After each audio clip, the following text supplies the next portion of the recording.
నేను ఒక వాస్తవంలో బతుకుతాను. ఈరోజు పదవులు ఉండొచ్చు, పదవులు పోవచ్చు, వీటి మీద నేను ఆలోచించుకొని చేయను. 24 గంటల్లో ఒక 9,000 కోట్ల పైచిలకు డబ్బులు పంచినా కానీ ఇదంతా కలెక్టివ్ అందరం కూర్చొని చేసింది. దానికి ఒక అనుభవశీలురు, ఒక బలమైన పార్టీ తెలుగుదేశం పార్టీ. ఆ పార్టీని కూడా నేను చాలా గౌరవిస్తాను. ఇప్పుడు కాదు, నేను ముందు నుంచి చెప్తున్నాను. ఈ అలయన్స్ని దయచేసి ఎవరు కూడా, జనసేన నాయకులు కావచ్చు, కూటమి నాయకులు ఎవరైనా కావచ్చు, దీన్ని దయచేసి బలహీనం చేయకండి. ఎందుకంటే నాకు చంద్రబాబు నాయుడు గారికి చాలా అపారమైన అవగాహన ఉంది మన ప్రజలను ఎలా కాపాడాలని. ఒకసారి ముఖ్యమంత్రి గారు కూడా చూస్తూ ఉంటారు. ఆయనేమో చాలా డెమోక్రటిక్ వ్యక్తి.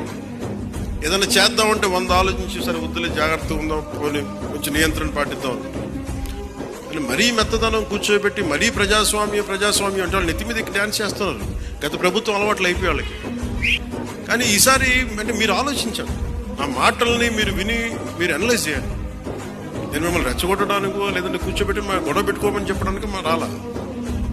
అసలు ఇంత పని చేస్తున్న వాళ్ళ మీద మీరు రాళ్ళేస్తారు. రేపు పొద్దున మీరు అండగా నిలబడకపోతే మళ్ళీ నియంత్రణతో పోకుండా వస్తాయి.